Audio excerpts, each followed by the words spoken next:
이 시간에 함께 나눌 말씀은 요한복음 5장 19절에서 29절 말씀을 교독해서 보겠습니다.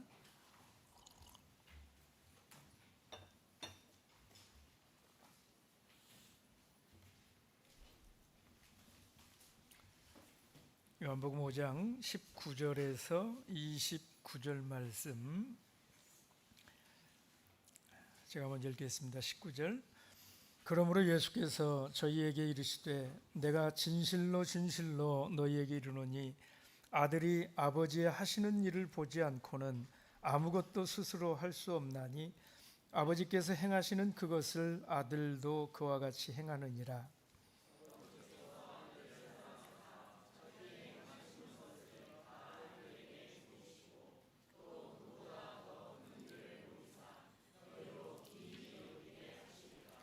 아버지께서 죽은 자들을 일으켜 살리심같이 아들도 자기의 원하는 자들을 살리느니라.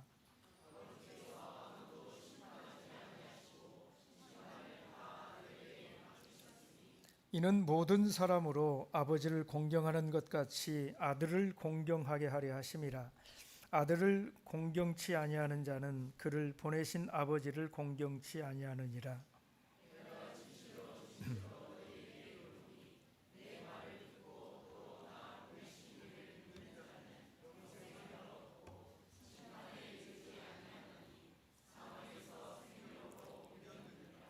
진실로 진실로 너희에게 이르노니 죽은 자들이 하나님의 아들의 음성을 들을 때가 오나니 곧 이때라. 듣는 자는 살아나리라.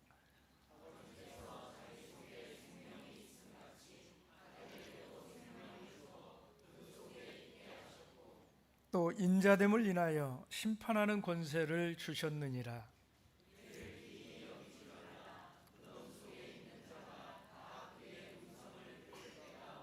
함께 읽습니다. 선한 일을 행한 자는 생명의 부활로, 악한 일을 행하는 자는 심판의 부활로 나오리라. 아멘. 여러분, 오늘 본문의 말씀이 참 쉽죠? 걱정하지 마시길 바랍니다. 우리만 어려운 게 아니라 모든 사람이 어려워하는 본문입니다. 오늘 이 본문 말씀은 정말 어려운 말씀이에요. 여러분, 신관을 잘 이해한다라고 하는 게 참 어렵습니다. 이 유일신관을 가지고 하나님과 또 예수님과 또 성령을 이해한다라고 하는 게 정말 어려운 일이에요. 왜냐하면 사람이 직관적이기 때문에 그렇습니다. 성경이 딱 펼치면 한 화면 속에, 같은 이 한 장면 속에 하나님의 음성이 등장을 하고 또 예수님이 거기 계시고 또 성령이 비둘기같이 또 임하는 이런 모습이 한 화면 속에 있기 때문에 그 하나님을 한 분 하나님으로 우리가 안다라고 하는 것, 이게 여간 어려운 문제가 아니다 하는 거예요. 근데 제가 지금까지 이해하고 있는 바를 가지고 설명을 할 때 그래도 가장 우리가 좀 알기 쉽게 설명할 수 있는 것이 차원의 문제를 이해를 하면 이 신관의 문제를 이해할 수 있다 하는 거예요. 여러분, 차원이라는 것이 있잖아요.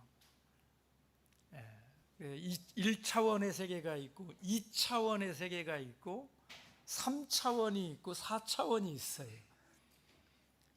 우리 하나님은 우리와 같은 차원에 놓고 보면 절대 보이지 않잖아요. 하나님은 다른 차원에 계시는 분이에요.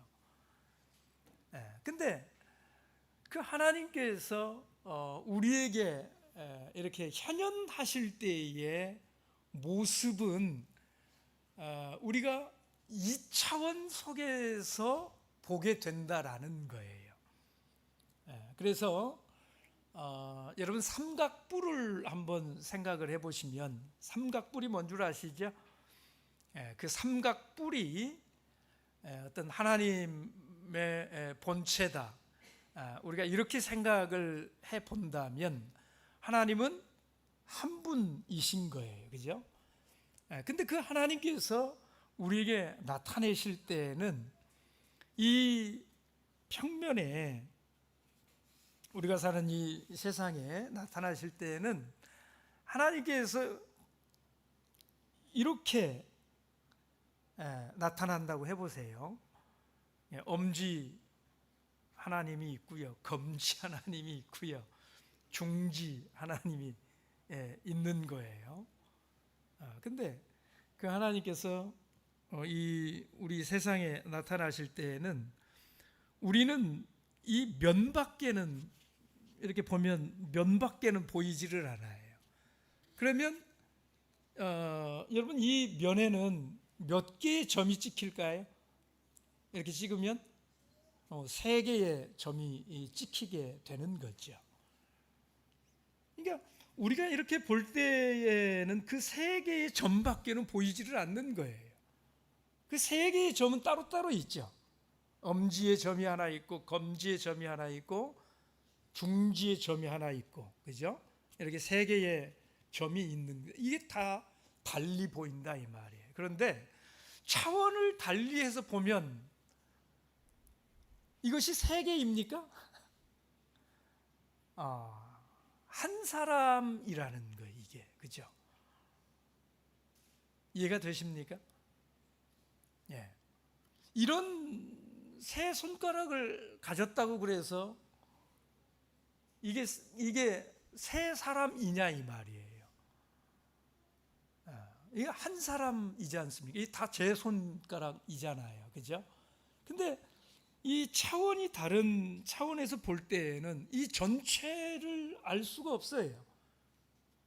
전체가 보이지를 않아요.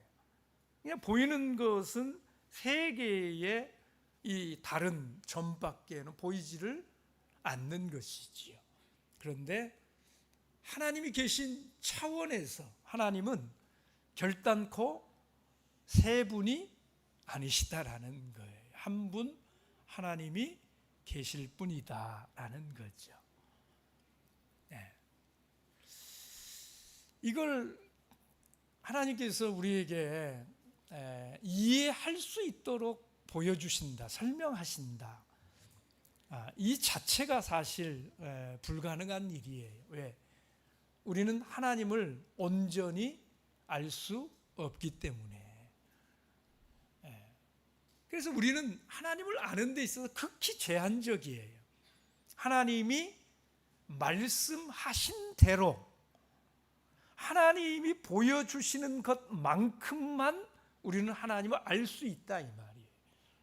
그래서 우리가 하나님을 표현할 때에는 우리의 생각과 우리의 이해를 가지고 표현하려고 하면 제대로 하나님을 표현할 수가 없어요. 우리가 하나님을 표현하려고 그럴 때에는 하나님께서 당신에 대해서 성경에 나는 이런 존재야 라고 표현해 주신 그 표현을 그대로 믿으면 되는 것입니다. 그 표현 그대로 우리는 쓰면 되는 거예요. 여러분, 지난 시간에 우리는 2가지 문제를 생각을 해봤어요. 그 2가지 문제 기억하십니까? 유대인들이 예수님을 핍박하고 죽이기까지 이른데 직접적인 동기가 된 2가지 문제를 우리가 생각을 해봤는데, 안식일과 그리고 예수님이 누구이신가 하는 이 2가지 문제였습니다.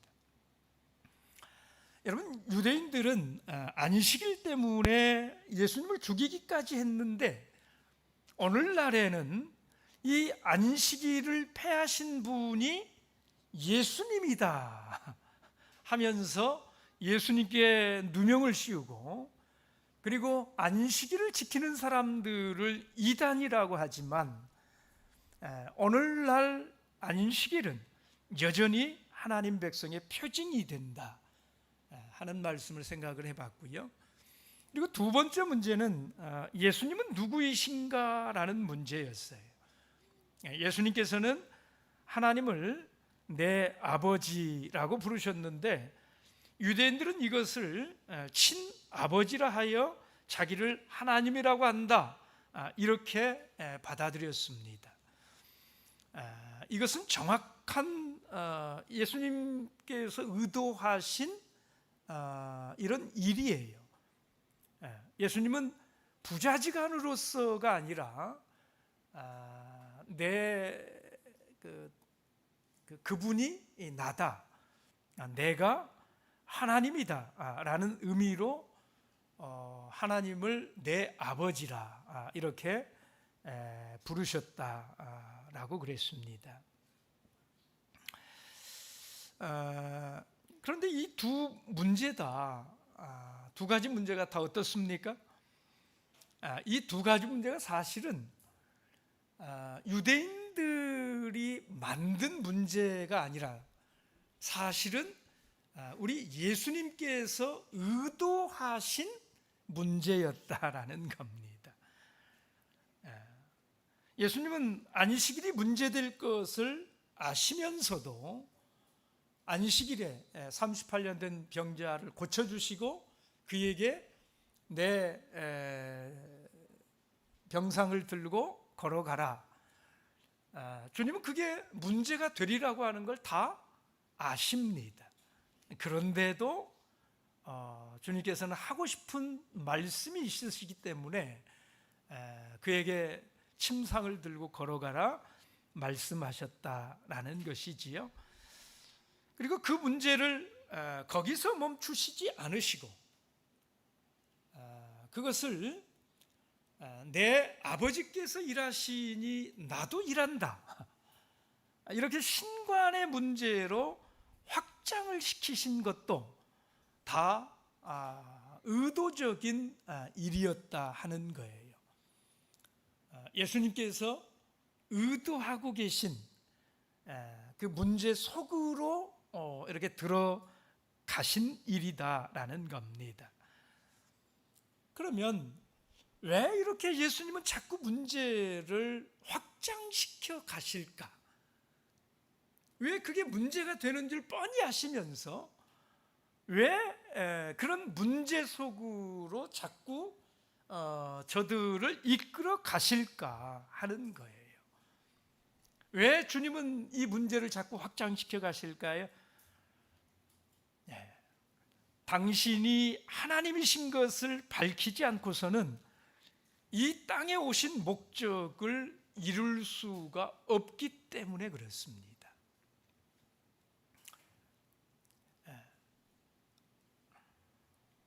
여러분, 주님이 이 땅에 오신 목적이 무엇입니까? 누가복음 19장 10절 말씀을 보면 잃어버린 자를 찾아 뭐 하시려고 이 땅에 오셨어요? 구원하시려고. 그죠? 주님께서 우리에게 주시려고 하는 구원은 어떤 구원일까요? 마태복음 1장 21절 말씀을 보면 죄로부터의 구원이지 않습니까? 죄인을 구원하시기 위해서 우리 주님은 이 땅에 오신 것입니다. 여러분, 이 죄 문제를 해결하는 것은 어떤 방법으로도 할 수 없는 일이에요.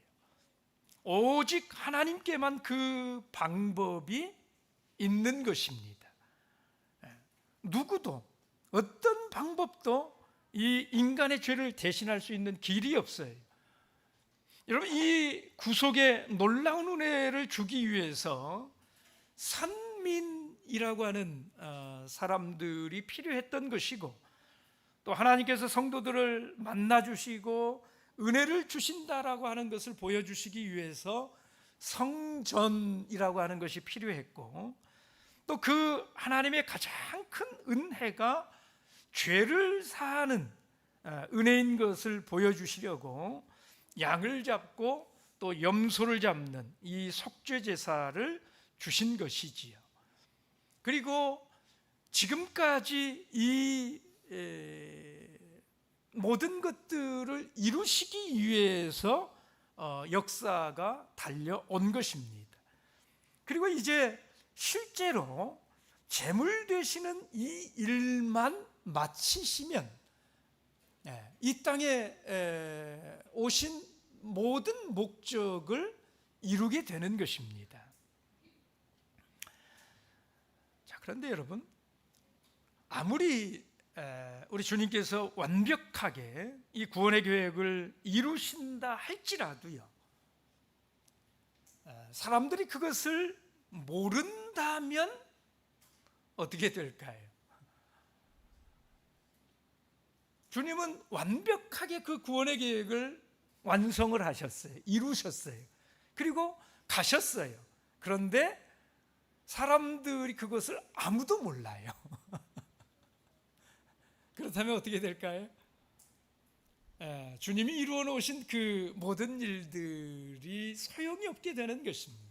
무용지물이 되고 마는 것 아니겠습니까? 여러분, 유대인들이 메시아이신 예수님을 거부하고 십자가에 못 박은 이유가 무엇일까요? 예수가 하나님이심을 믿지 못했기 때문입니다.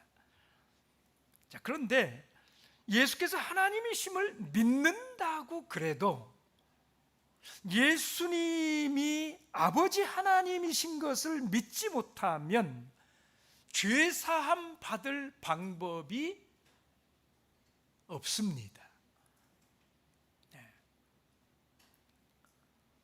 여러분, 왜 예수님이 아버지 하나님이어야 하는지를 깨달아야 저들이 이 구속의 은혜를 받아들일 수가 있다라는 거예요.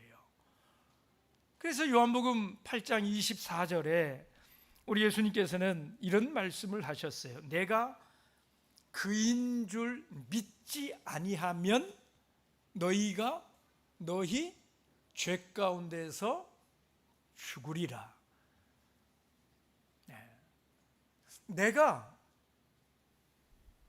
그인 줄을 믿는 것, 여기에 우리가 죄 사함을 받고 구원을 받는 이 일이 연결되어 있다라는 거예요. 그래서 내가 그인 줄을 믿지 아니하면 그 죄 가운데서 벗어날 방법이 없기 때문에 너희들은 죄 가운데서 죽게 될 것이다.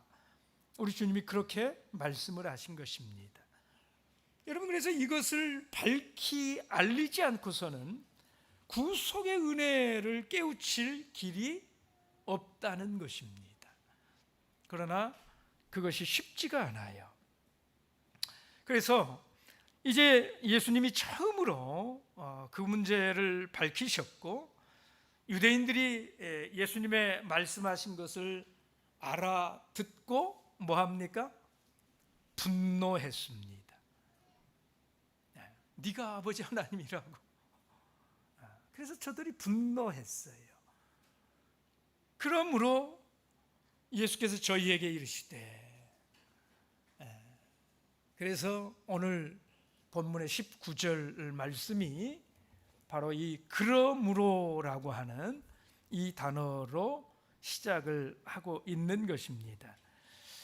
그래서 이 19절 이하의 말씀은 그 분노한 유대인들에게 내가 아버지 하나님인 이유를 설명해 주는 그런 내용이 이 19절 이하의 말씀인 것입니다. 아버지께서 행하시는 그것을 아들도 그와 같이 행한다. 내가 행하는 것이 아버지가 행하는 것이다. 내가 하나님의 계시자다라는 거잖아요. 여러분, 이게 요한복음 14장 9절 말씀에 이르게 되면 지금 이제 이 요한복음 5장에서 예수님이 그 이야기를 시작을 하는데, 내가 아버지 하나님이다 라고 하는 이 이야기를 시작한 것이 요한복음 5장인데 요한복음 14장에 가게 되면 주님이 그때 가면은요 직접적으로 말씀을 하세요. 그래서 요한복음 14장 9절을 보면 뭐라고 그랬냐면 나를 본 자는 아버지를 보았거늘 너희가 어찌하여 아버지를 보여달라고 그러느냐. 그러니까 5장에서 시작된 내가 아버지 하나님이다라고 하는 이 설명이 참 어렵다라는 거예요. 그걸 사람들이 받아들이고 이해하는 것이 그래서 14장에 가도 여전히 그 사실을 명확하게 알지 못하고 있는 이런 상태에 있다라는 걸 말씀해 주는 것입니다. 여러분 19절에 말씀했어요. 아버지 하시는 일을 보지 않고는 아무것도 스스로 할 수 없나니. 여러분 이게 무슨 말씀일까요? 내가 하는 모든 일은 내가 아버지 곁에서 이렇게 다 지켜보고 있다가 그대로 하는 거야. 여러분 이런 말씀일까요? 아버지 하시는 일을 보지 않고는 아무것도 스스로 할 수 없나니. 여러분 이것은 내가 아들이기 때문에 그 옆에서 다 지켜보았다. 지금 이런 의미로 말씀을 하시는 것이 아니라 여러분 만약에 진짜 그 옆에서 다 지켜봤기 때문에 그대로 하는 것이다. 여러분 이게 가능한 일일까요?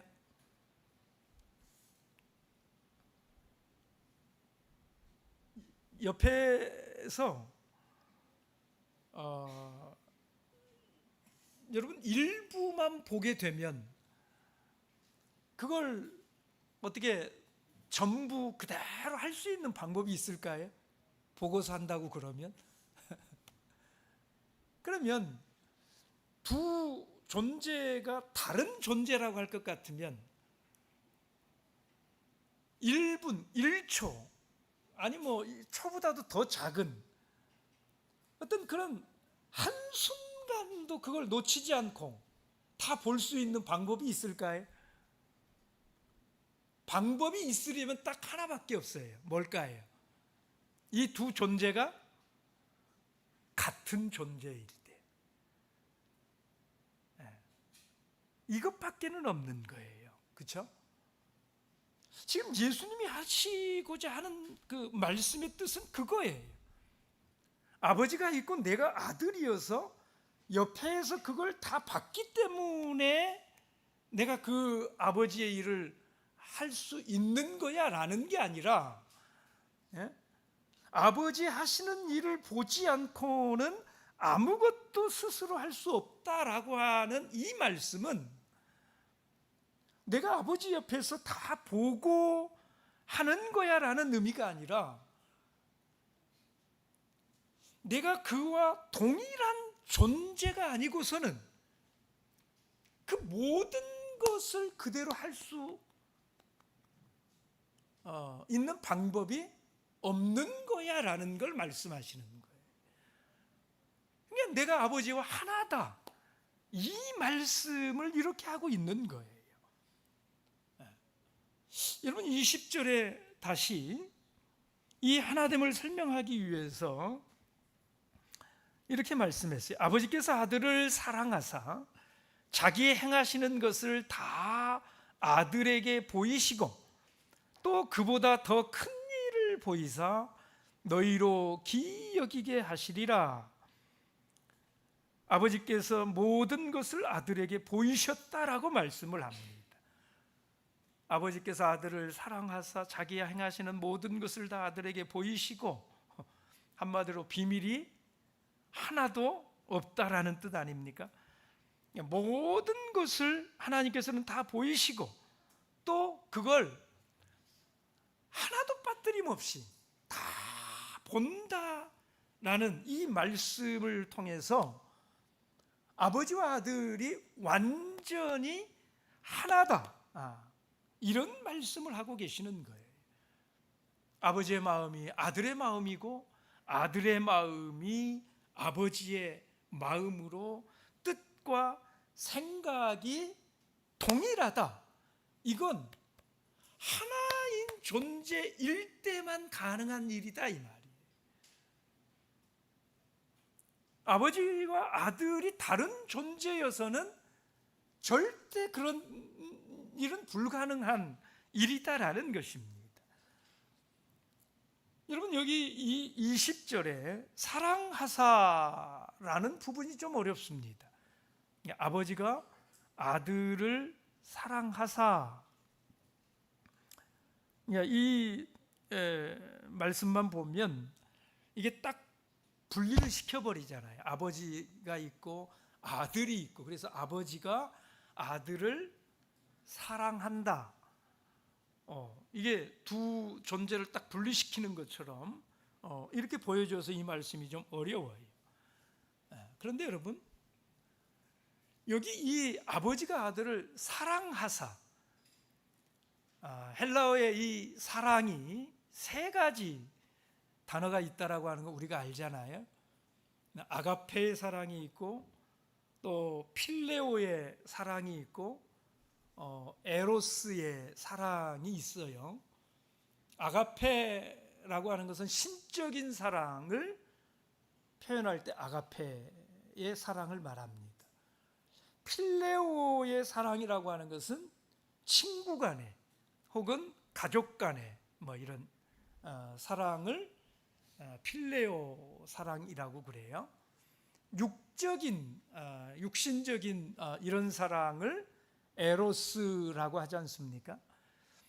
여러분, 이 20절에 말씀하는 아버지께서 아들을 사랑하셨다 할 때 이 사랑이 여러분 어떤 사랑일 것 같습니까?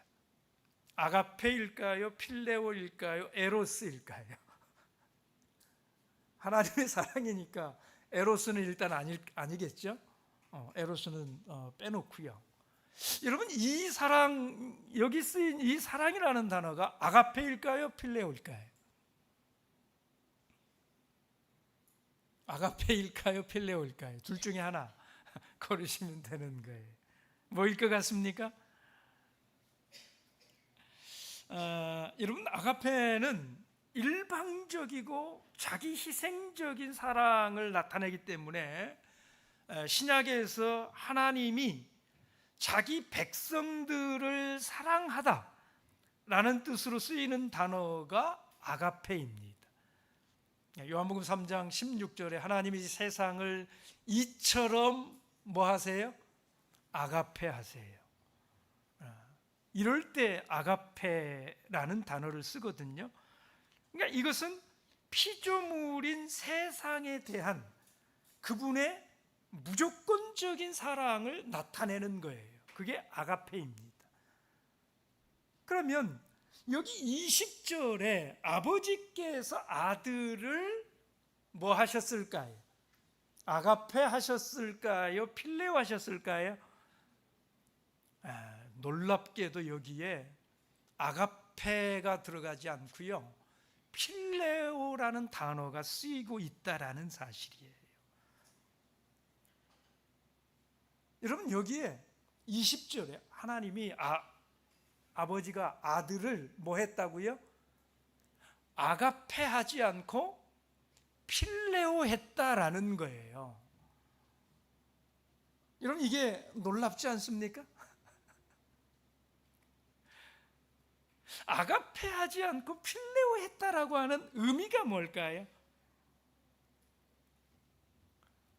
여러분, 여기 아버지가 아들을 아가페 했다 그러면 이 아들이 뭐가 되는 거예요? 피조물이 되는 거예요. 피조물, 하나님이 피조물, 이 세상을 신적인 사랑으로 자기의 모든 걸 내어주시는 그 사랑으로 사랑하시는 그 사랑이 아가페거든요. 근데 여기에 만약에 하나님이 아들을 아가페했다 그러면 이 아들이 피조된 존재이다라는 의미가 담겨 있다 이 말이에요. 근데 여기 사랑이 필레오가 쓰였다라고 하는 이것은 어떤 의미일까요? 이런 의미입니다. 하나님과 예수님 당신의 관계가 창조주와 피조물의 관계가 아니라는 거예요. 왜요? 피조물에 대한 하나님의 사랑은 뭐예요? 아가페. 그런데 여기는 하나님이 피조물을 사랑하는 관계가 아니라 하나님은 예수를 사랑하시되 자신과 동질적인 존재로서 예수를 마치 자신의 친구처럼 사랑하셨다라는 거예요. 자기의 분신처럼, 자기처럼. 그래서 여기에 특별히 필레오라고 하는 단어를 쓰고 있다라는 겁니다.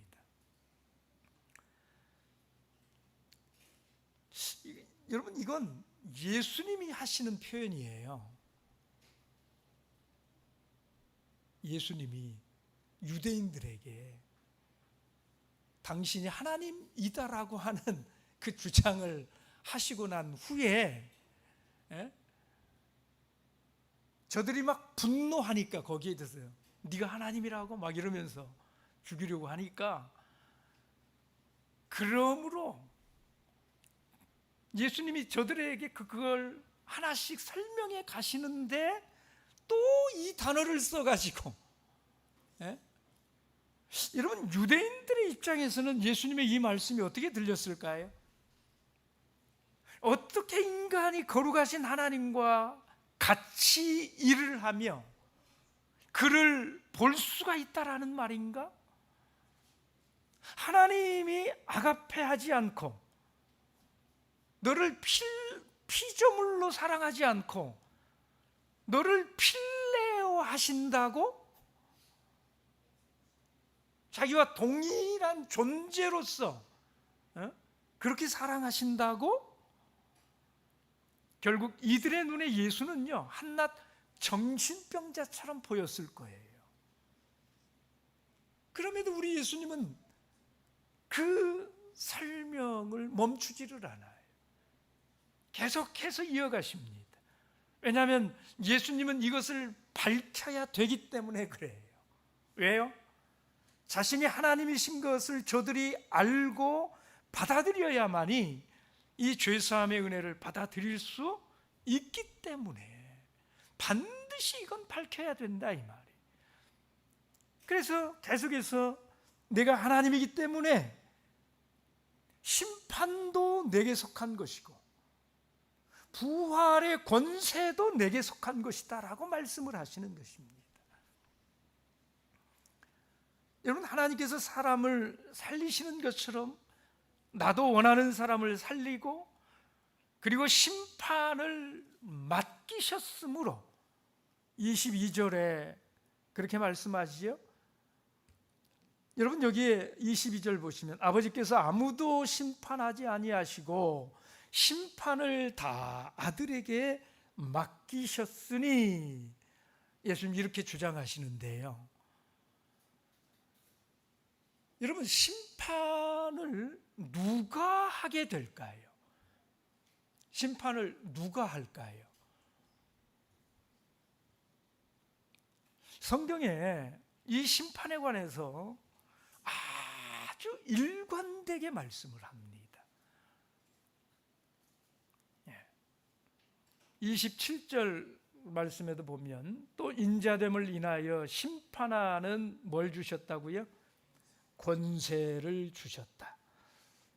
자, 30절 말씀을 보시면 그 심판을 할 때에 듣는 대로 심판하노니 나는 나의 원대로 하려 하지 않고 나를 보내신 이의 원대로 하려는 거로 내 심판은 의로우니라.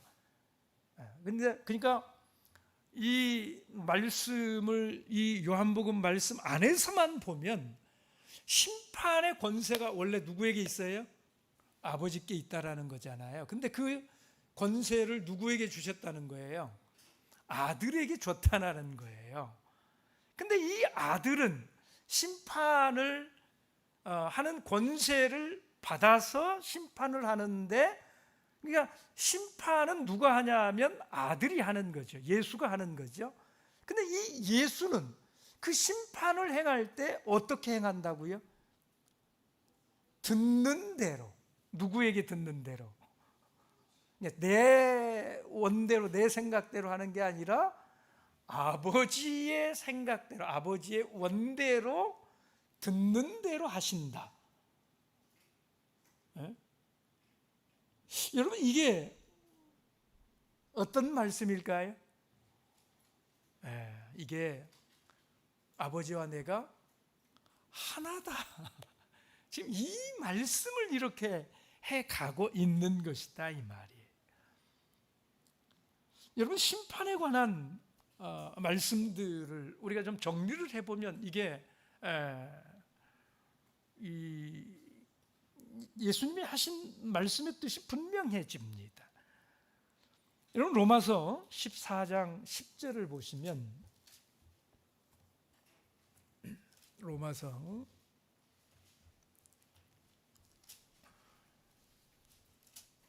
14장 10절 함께 읽어봅니다. 시작. 내가 어찌하여 내 형제를 판단하느뇨? 어찌하여 내 형제를 업신여기느뇨?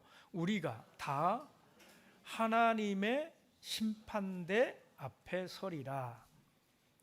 심판대가 나중에 누구의 심판대가 벌어진다고요? 하나님의 심판대. 하나님의 심판대 앞에 우리는 서겠죠? 자, 고린도후서 5장 10절을 보시면, 자, 로마서에서는 하나님의 심판정을 말씀을 해요. 자, 하나님의 심판정이 있으면 그 하나님의 심판정의 심판자는 누구일까? 여러분 잘 생각을 하셔야 돼요. 그죠? 자, 고린도후서 5장 10절을 보십시오. 고린도후서 5장 10절.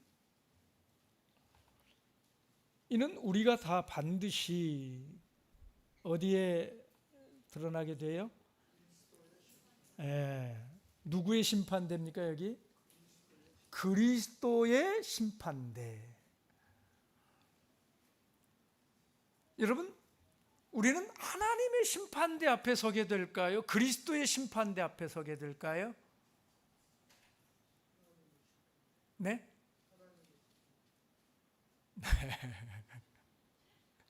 이게 다른 게 아니면 되는 거잖아요. 이게 동일한 거예요. 이게 동일한 거. 계시록 16장 7절을 보십시오.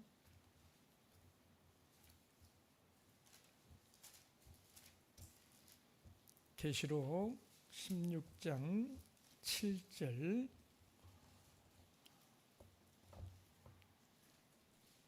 함께 읽겠습니다. 시작.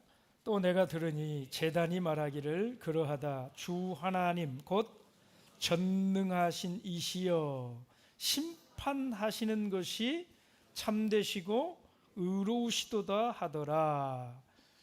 그러니까 이 누가 심판을 합니까? 주 하나님 곧 전능하신 이가 심판을 하시지요. 자, 계시록 18장 8절을 보십시오. 18장 8절. 그러므로 하루 동안에 그 재앙들이 이르리니 곧 사망과 애통과 흉년이라. 그가 또한 불에 살라지리니 그를 심판하신 주 하나님은 강하신 자이심이니라. 그러니까 누가 심판하십니까? 심판하실 주 하나님. 이 심판하실 주 하나님이 누구일까요? 이분이 주 하나님, 곧 전능하신 심판자가 되시는 그 하나님이시잖아요. 이 하나님을 18장 8절에서는 심판하실 주 하나님이라고 부르는데, 이 심판하실 주 하나님이 누구이시냐 이 말이. 계시록 20장 12절을 보시면, 또 내가 보니 죽은 자들이 물온대소하고 그 보좌 앞에 섰는데 책들이 펴 있고 또 다른 책이 펴졌으니 곧 생명책이라. 죽은 자들이 자기 행위를 따라 책들에 기록된 대로 심판을 받으니. 자, 보좌가 있는데 이 보좌는 단수입니다. 하나의 보좌가 있어요. 그리고 그 보좌 앞에 책들이 펴져 있고 그 책들에 기록된 대로 심판을 받는다라는 것이지요. 그러니까 그 보좌에 앉으신 이가 심판을 하시지 않겠습니까? 계시록 21장 5절 6절을 보십시오. 계시록 21장 5절 6절. 보좌에 앉으신 이가 가라사대 보라 내가 만물을 새롭게 하노라 하시고, 또 가라사대 이 말은 신실하고 참되니 기록하라 하시고, 또 내게 말씀하시되 이루었도다. 나는 알파와 오메가요 처음과 나중이라. 내가 생명수 샘물로 목마른 자에게 값없이 주리니. 자, 보좌에 앉으신 이가 있는데 이 보좌에 앉으시는 어떤 분이시냐면 알파와 오메가 되시고 처음과 나중 되시는 분이 보좌에 앉아 계신다. 이렇게 말씀을 하고 있는 것이지요. 자, 계시록 22장 12절 13절을 보세요. 22장 12절 13절. 보라 내가 속히 오리니 내가 줄 상이 내게 있어 각 사람에게 그의 일한 대로 갚아주리라. 13절. 나는 알파와 오메가요 처음과 나중이요 시작과 끝이라. 그러니까 보좌에 앉으신 그 심판주 하나님께서 속히 오신다라는 거예요. 알파와 오메가 되시고 처음과 나중 되시고 시작과 끝이 되시는 그 하나님께서 속히 오셔서 심판을 행하신다라는 거예요.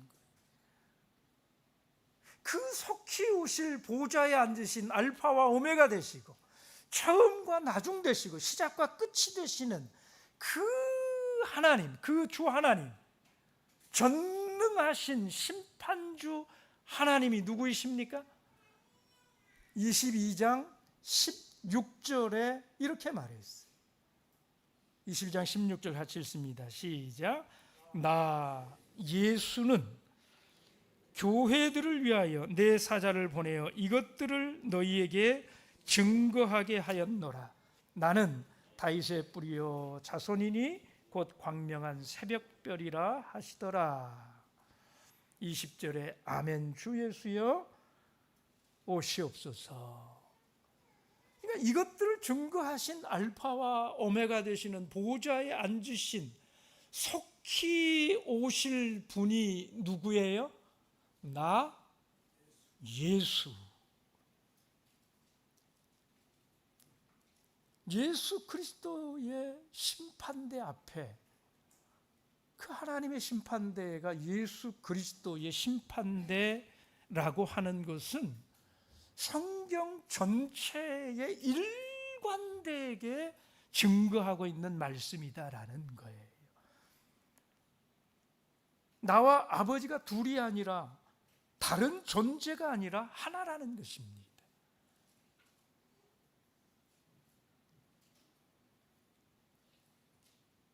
하나이기 때문에 그 생각대로 심판하시는 거예요.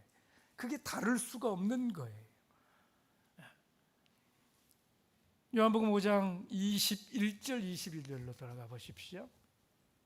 21절 22절 다시 한번 같이 읽습니다. 시작.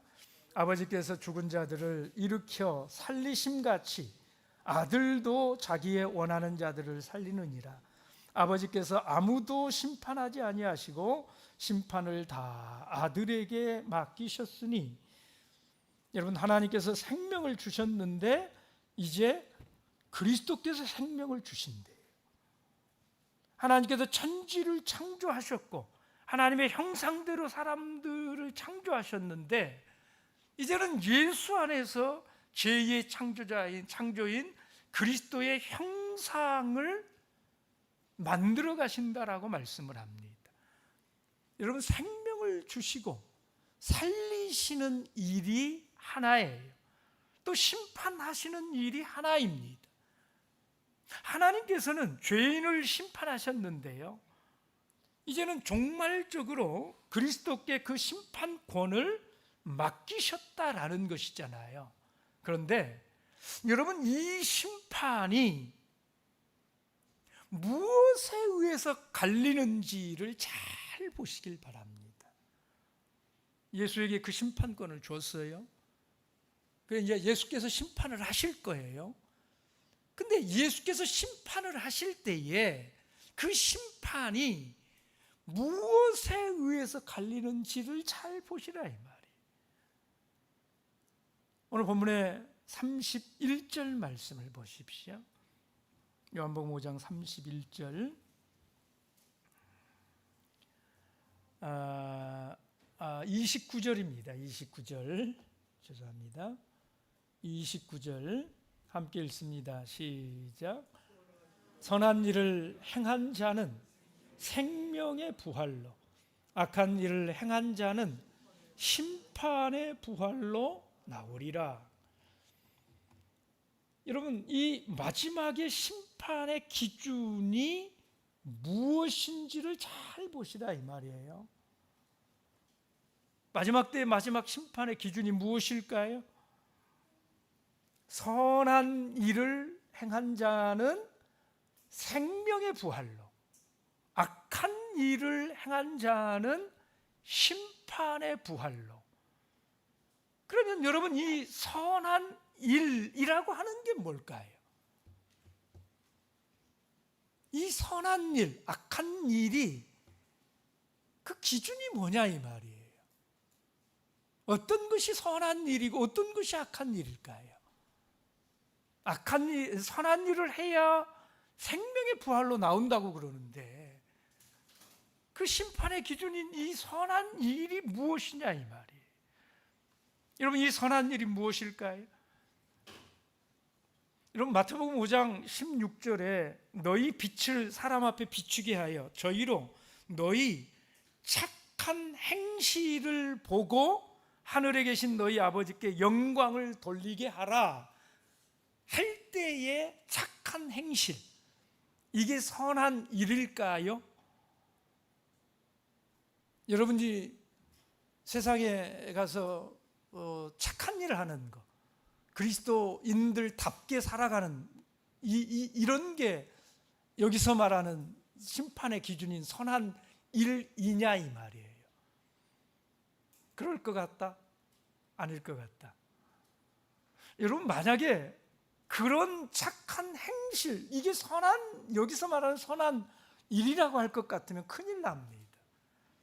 여러분, 디도서 3장 5절에 뭐라고 그랬습니까? 우리를 구원하시되 우리의 행한 바 의로운 행위로 말미암지 아니하시고, 구원을 말하는 이 심판과 착한 행실은 적어도 이 부분에서는 그걸 가리키지 않아요. 그걸 가지고 나중에 심판하지 않아요. 그러면 여기 요한복음 5장 29절에 말하는 선한 일이라고 하는 것은 뭘까요? 요한복음 5장에 이미 예수님 말씀하셨어요.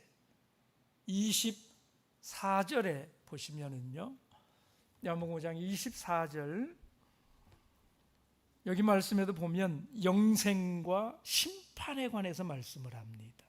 동일하죠. 29절에 영생의 부활, 생명의 부활로 나올 자들과 심판의 부활로 나올 자들이 그냥 이게 나오는 말씀이 아니고요, 24절과 연결되어지는 말씀이에요.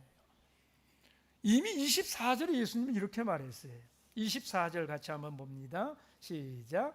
내가 진실로 진실로 너희에게 이르노니 내 말을 듣고 또 나 보내신 이를 믿는 자는 뭐예요? 영생으로. 그들은 심판에 이르지를 않아요.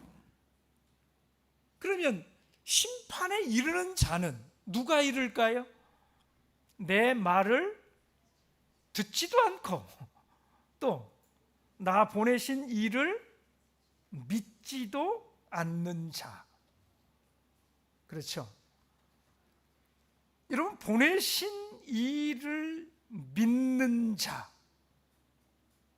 그들은 영생의 부활로 나올 것이다 이 말이에요.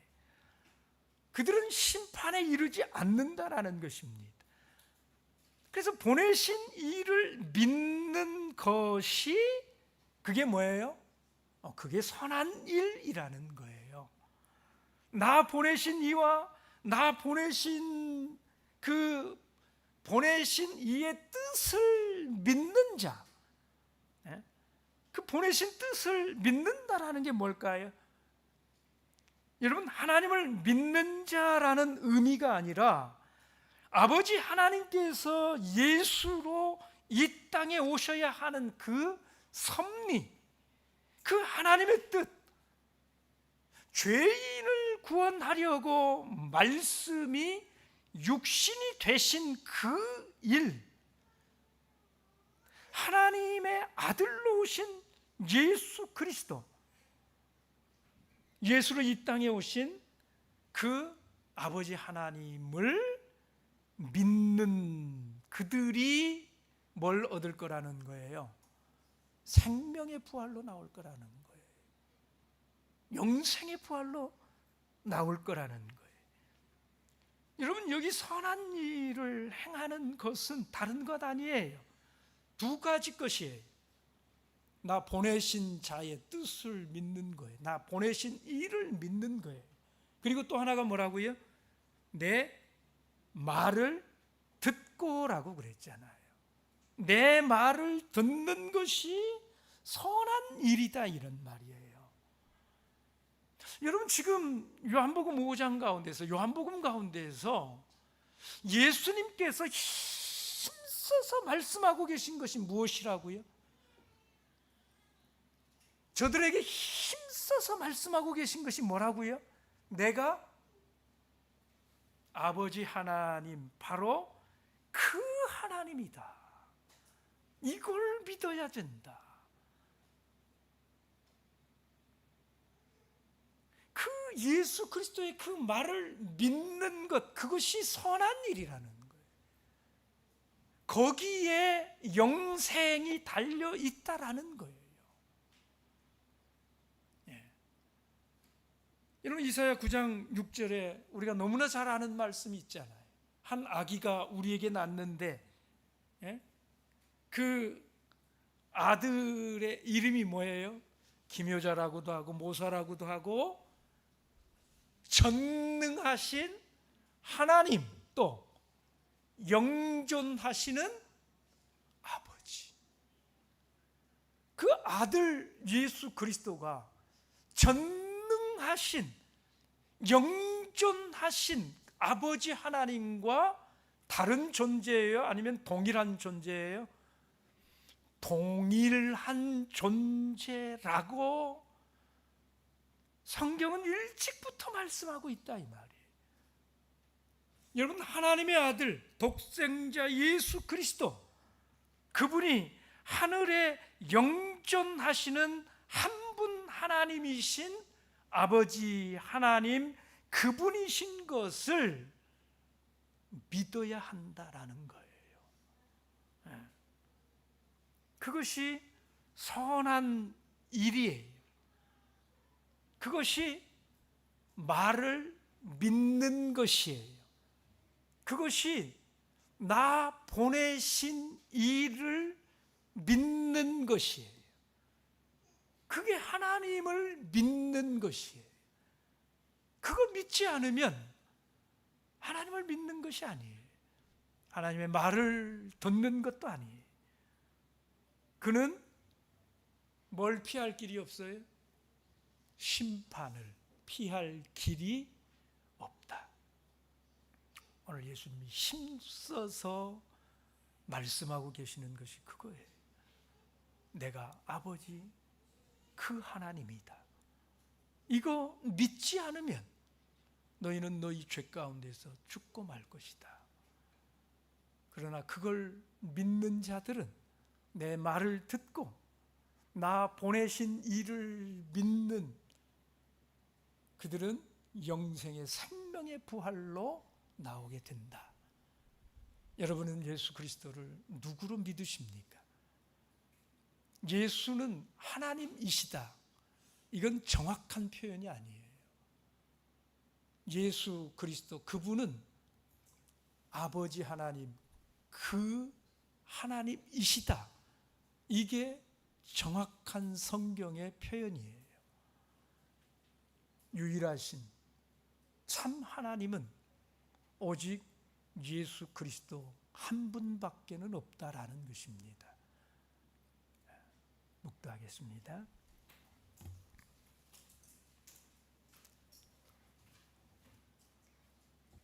할렐루야. 아멘. 찬송 394장 찬송하겠습니다.